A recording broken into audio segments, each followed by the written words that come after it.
Hi, it's Maureen. We're on lesson 129 with the Course in Miracles workbook lessons. And the lesson 129 says, Beyond this world, there is a world I want. So this is one of those lessons that, is kind of trippy because it's like, wait, what world? What do you mean? There's some other world.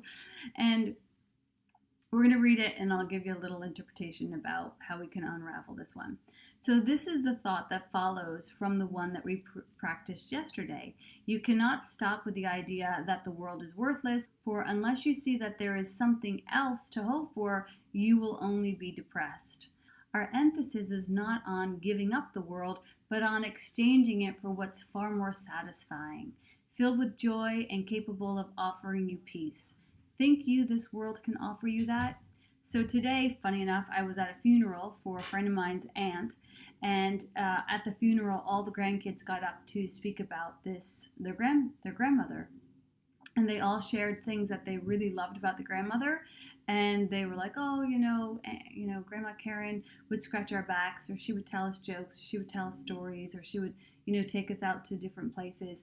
And I was recognizing that all of these things that they really appreciated about their grandmother weren't actually things at all. They were experiences. They were soulful, spiritual experiences that couldn't be contained in an item or an object.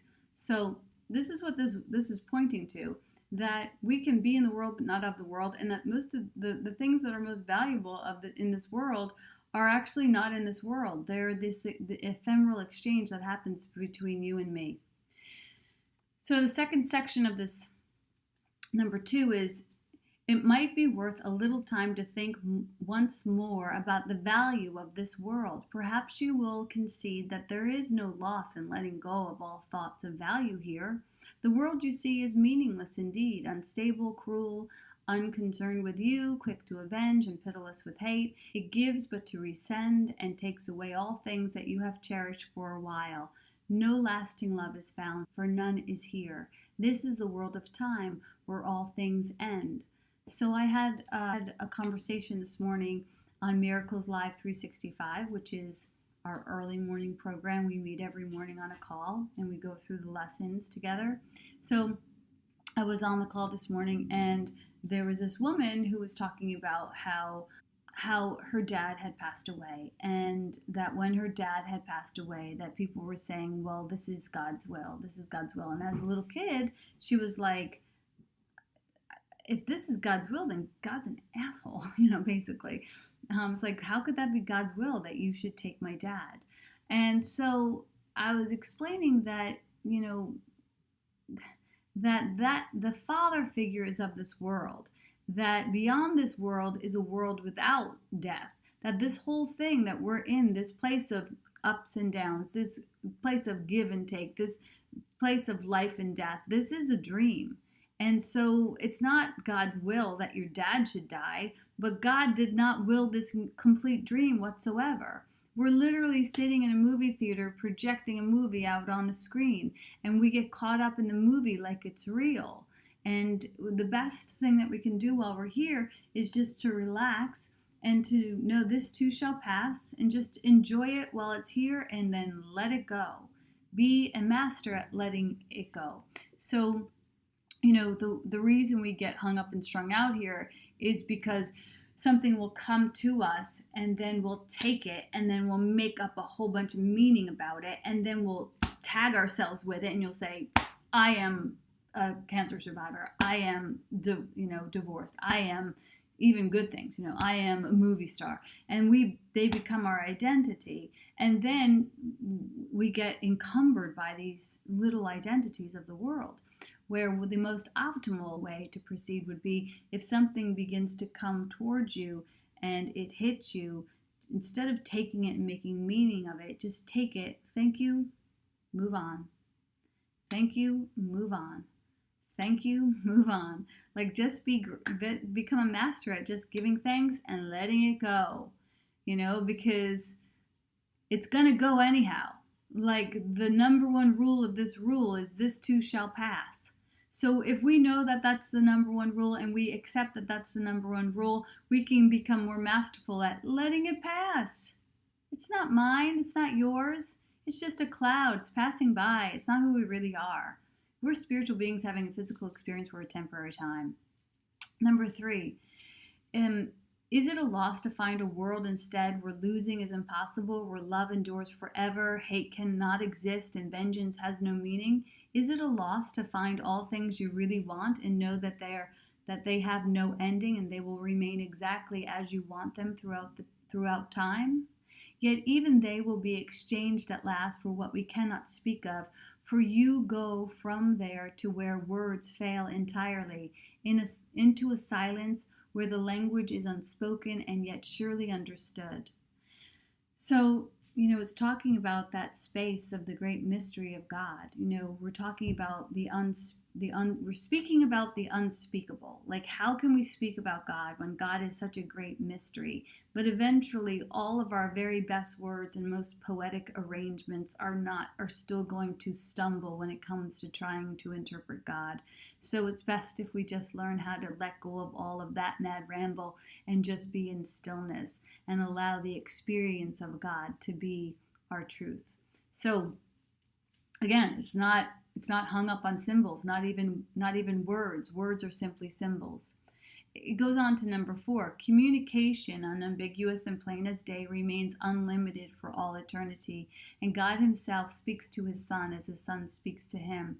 Their language has no words, for what they say cannot be symbolized. Their knowledge is direct and wholly shared and wholly one.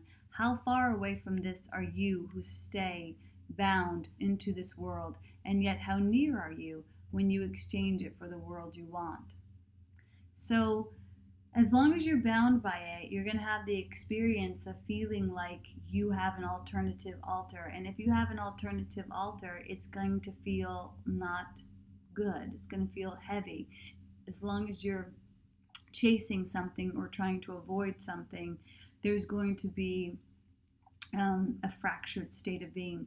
So we want to start to move into a more holy version of ourselves by letting go of all alternative altars. And they share this story in the Bible about Abraham sacrificing his son Isaac, and every time you hear that story you think like, oh my gosh, like, why would God have us come and bring our sons to him so that he could sacrifice them? But it's a symbolic story, and the symbolism of the story is saying, like, anything that you've placed between you and your God, like, be willing to kill it off. So, the guy, the shoes, the job, the career, the special relationships with husbands and children and all this, like, don't put that before your God.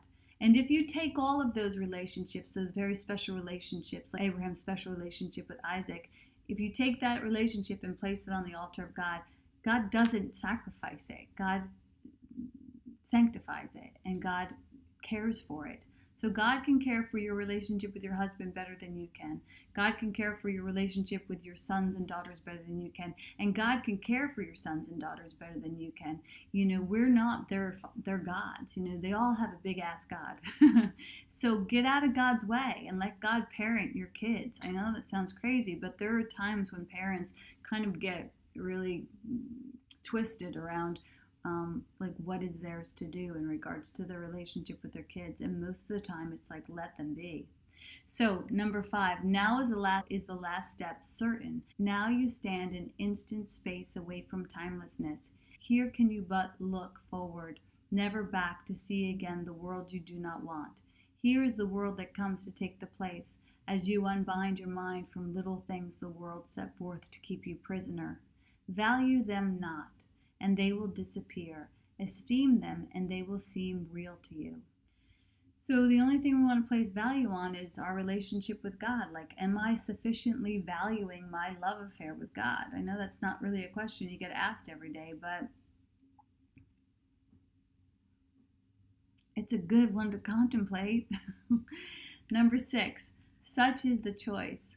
What loss can be for you in choosing not to value nothingness? What could you lose if you stop valuing nothingness?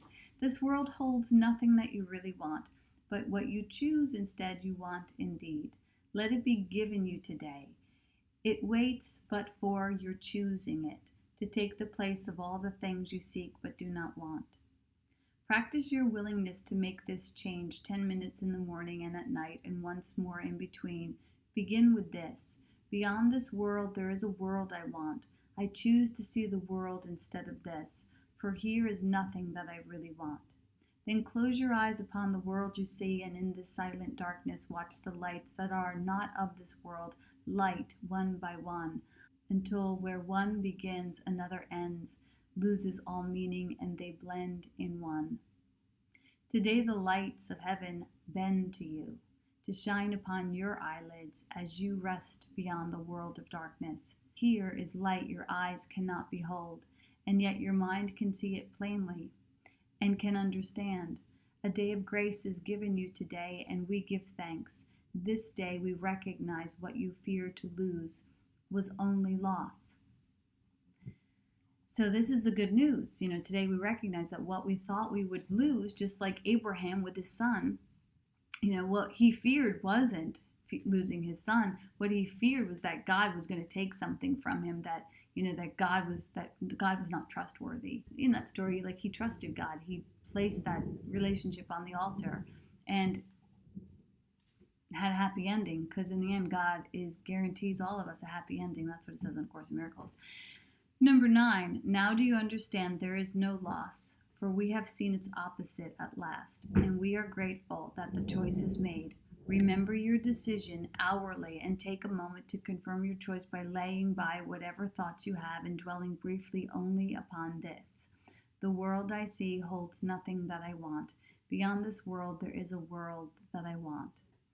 Again, using that word want, I like to say, any time that you want to make that word holy, just put peace behind it, or in front of it, whichever way you write your sentences. So, to say the only thing I want is peace, or I want the peace of God.